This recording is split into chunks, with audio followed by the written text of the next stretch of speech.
Hello, I'm Chanel, this is Spirited Stardust, and today I'm doing Sagittarius season decks. So this is not going to be in depth like the Scorpio one was because I'm not a Sag. My ex-husband is a Sag, so I have a little bit of experience, I guess, with folks of that star sign, but I'm just going to give it a crack. I thought I'd just do all of the astrological season decks just to complete it because I am a bit of a completionist. All right, so we'll start with some facts about Sag. I apologize if any of these are wrong. So in advance, I'm sorry, Saggers. I'm doing my best with the star sign I'm not intimately familiar with, even though, like I said, I was married for 16 years to a Sag. So we've got November 22nd to December 21st. With Sag, I guess some keywords are charming, outgoing, free-spirited, optimistic, explorers, and blunt. The planet is Jupiter, and that tends to be one of luck and expansion. So I do find that Sagittarius tend to be just very lucky, very easygoing, and everything works out sometimes for them. Like the element is fire, so I think that comes into play too with their extrovertedness. They're very outgoing, they're very friendly, energetic, vivacious. The house is the 9th house, which is a house of philosophy. It's searching for meaning. It's the house of learning and travel and expansion. It's a mutable sign. I would say that with Sagittarius, they absolutely need freedom. That is like a non-negotiable. Do not try to hold on very tightly to a Sag. As you can tell, like, being married to me, a Scorpio, it was not a good time. They also need variety and spontaneity and excitement in their lives. But yeah, these are just some little images that I just feel like also, epitomize what I find is the Sagittarius qualities. I have pulled 5 tarot decks and 5 oracle decks. I'm trying my best, but let's have a look at what I've pulled. So the first tarot deck that I have chosen for Sagittarius season is the This Might Hurt Tarot. So this is the indie edition of the deck. So those are the backs, and it's got the holographic silver foiling. It's on a beautiful matte cardstock, but I know that this is a mass market deck now as well. So This Might Hurt. It's in the name. Sag has a tendency to be quite, like I said, blunt, very honest, very frank. They don't mince their words. They're not harsh to hurt. It's just their nature. They tell it like it is. And this deck does that. That's why it's called a This Might Hurt Tarot. So I wanted a deck that sort of really epitomized that brutal honesty that a Sag is their preferred communication method. So I thought this one worked well for that. And I also just think it's just a great also contemporary one. It's got a very free-spirited energy to it as well, a bit autonomous and independent. So this is the This Might Hurt. Okay, next up in here, we have the Kitten Nugget Tarot. And this is an indie deck. It's on beautiful matte cardstock once again. So this one, this is twofold. So I find that Sagittariuses have just a really fun nature. They're, like I said, they're outgoing, but also, I don't want to say childlike, but they've got that childlike optimism to them. That very inquisitive, curious, playful nature. I've also chosen this deck, so obviously that's the kittens in here, but because these kittens are outdoorsy kittens, and I find Sagittarius to be a very outdoorsy sign. They like going out into nature. You're probably one of the biggest signs to go hiking, or cycling.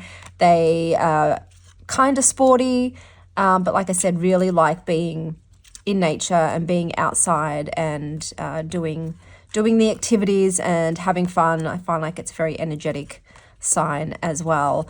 They're always going to be sitting and watching, the sunset or the sunrise. I think it's just a thing that they like to do, especially if they can sit up high have high vantage point to watch, you know, the sunset or sunrise. That'll be them sitting there watching it.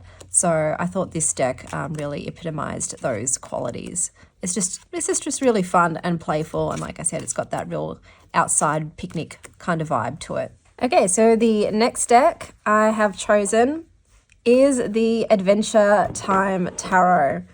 So once again, this is playing into that really youthful energy, optimistic, but also quite courageous, up for an adventure. Like Sagittarius, I find, are very adventurous people. They don't shy away from trying new things and being spontaneous and giving things a go, you know? Like I said, very active as well and outgoing, very bold. There's also, once again, that playful spirit is in there. And I feel like Adventure Time Tarot just epitomizes that. Yes, it's a kids show, but it's a fantastic show. Young or old, like give it a go, have a watch. I feel like Finn is probably a Sagittarius. He's just so himself, just very much unapologetically himself, always wants to, you know, help out others. So it's got that generous spirit in there also, just absolutely fearless and always up for an adventure, and also traveling, bit of a vagabond, you know, always with the wanderlust a little bit. And I feel like that is a Sagittarius thing as well. Like if you're going to find people that are traveling all over the world, they're probably a Sag. They love to see new places, they love to meet new people, try new foods, just do all of the new things, you know. Like I said, variety is the spice of life for them, so that's why I've picked the Adventure Time Tarot. Okay, so next up we've got this little dude here, and in the bag is the Pulp Girls Tarot deck. So those are the backs. I edged mine. This is a mass market deck, this one. And it's the same sort of thing. So a lot of these decks are going to have that kind of adventurous, a little bit rebellious, but not super rebellious spirit, but very independent, free-spirited kind of energy. Like I said, once again, amping up the fun. If, like, for instance, I think if you go to a festival too, like a music festival, that's a Sagittarius thing, you know, loves to listen to music, loves to be their individual selves and dress up and have fun and chat to people and just vibe. Most of the time too, music festivals are outdoors. So I think that's why I'm pulling decks like this as well. Like just they sort of toe the line between like social and antisocial, like being part of a group, but also independent. I think it's just a bit of a dichotomy with the Sag. Like they want to be around people, but also they reach a point where they're like, they don't want to be around people. So, but very original characters, but also just very optimistic. And this deck has a very like optimistic energy to me. They really I don't think Sag is like pessimistic people or critics or what's the word? Party poopers, you know. They just want to be, you know, want to keep the party going and have a good time and have good vibes only. So this deck has that kind of like, also like disco like quality to it. So I definitely feel like the music with this deck, and it is the Pulp Girls Tarot. Okay, so for the last tarot deck, I have picked the Lame Hype Tarot. So this one goes again to the real straightforward, no bullshit kind of communication style. A little sarcastic too. They don't shy away from playful bullying, I think. Like that's the term that I would use, you know. They like a bit of banter, I guess, but playful ribbing, you know. It's also quite charming. I find this deck quite charming, and I think Sagittarians can be very charming, very alluring in that way. They definitely make an impression with their very charismatic, energetic, just very likable nature. Okay, I think Sagittarians make friends wherever they go. They're very likable people, you know, quite exuberant and, like I said, extroverted. They can also be very impatient. I find, and this deck is not a patient deck, so that's why I've also pulled it out. A little bit impulsive, maybe too. I'm going to call it out. The impulsivity is definitely there. But there's also a very, like I said, exploratory nature, adventurous, and funny.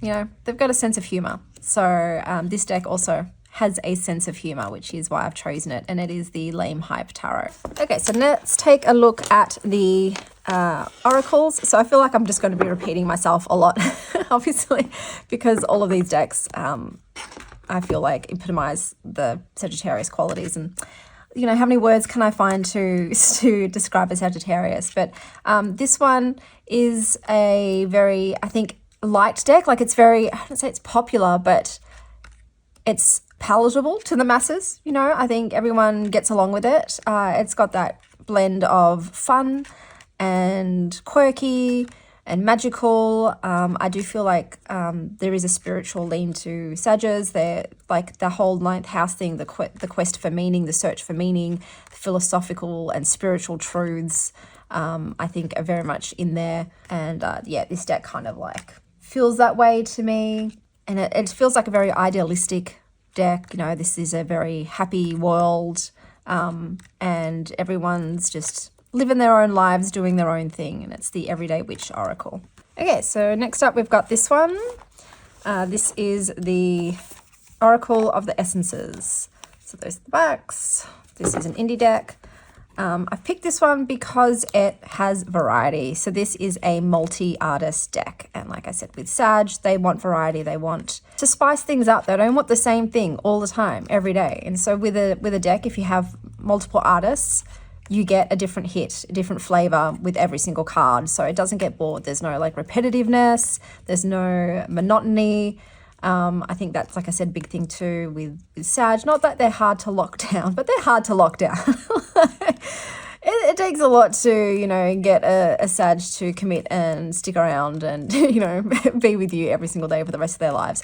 So yeah, so I've chosen a deck that was multi-artist. It's very colorful and bright too, and I feel like they're very colorful and bright people. And this one has images and from all different cultures, all different countries. So I feel it hit the brief, and that is the Oracle of the Essences.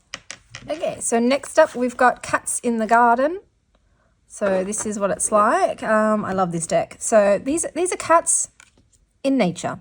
So cats do what cats want to do. Cats are very curious creatures. They're independent, but they also want attention. They'll go off and they'll have their adventures, but then they want to come home and they want their pets and they want their food and they want to be taken care of and doted on. And I feel like Sagittarius is the same way.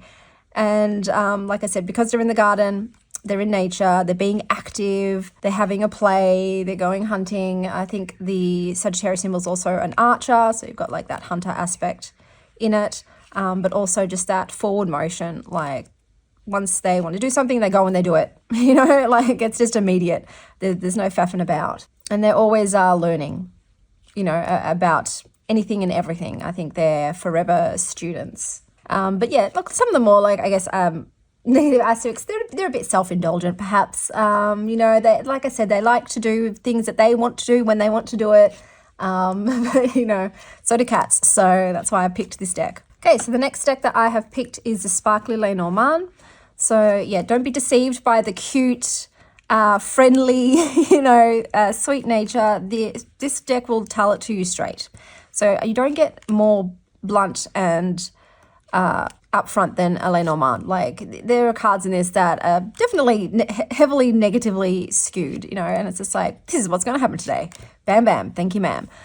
So I find like this suits the Sagittarius vibe. It's also got a little cosmic element to it. And like it's fun and it's varied and there's just something likable about it. It doesn't matter, like even if I'm getting like the coffin and the mice, you know, it's just not cards I want to see, but you know, I still like the deck. Even though it's giving me some brutal truths, I'll take it, I'll swallow it. You know, I appreciate the candor, and it's the same way with the Sag. I guess that charm really does like soften the blows of their honest opinions. So you know, so that's why I've chosen the Sparkly Lenor Man. Okay, so this is the last deck here, and I have picked the Little Ghosts Oracle. So those are the backs, and I'll turn it around. Yeah, and once again, it's the same thing. It's like these really adorable, cute cute ghosties, living their best lives, having a blast. This is all about celebrations and festivals and holidays, which I think, you know, is up Sagittarius's alley. These guys are very honest. Very honest. I find that this deck is one of those ones that can be hard-hitting, despite the adorableness of it. The ghosts themselves are just, like I said, once again, very adventurous, very free-spirited, very curious and investigative. There's a big blend between solitary and community aspects on here. They're kind of funny as well. They make me smile and they make me laugh, so there's a levity to this deck. I feel like it's a very non-judgmental, like the information comes across in a non-judgmental way, but it's still very, like I said, honest and direct. It's very friendly. Like even though, like I said, it still hits, it's still a very overall friendly deck. This deck is also a lot about the space that one is in. So different spaces have different energies. And like I said, I feel like Sag like to change up their environment a lot, not to always be in the same one. They're very like flexible and adaptable in that way. But there's just like a very enthusiastic kind of energy to this deck. But it's also just very approachable. You know, I feel like it's not intimidating at all. It's very palatable. It's just so bright and fun. And like I said, there is a lot of nature in here, but just so much effervescence. You know, it's like an effervescent, addictive sparkle of life. And I feel like Sagittarians have that. So these were all of my selections for Sagittarian season. Until next time, stay wild, Star Child.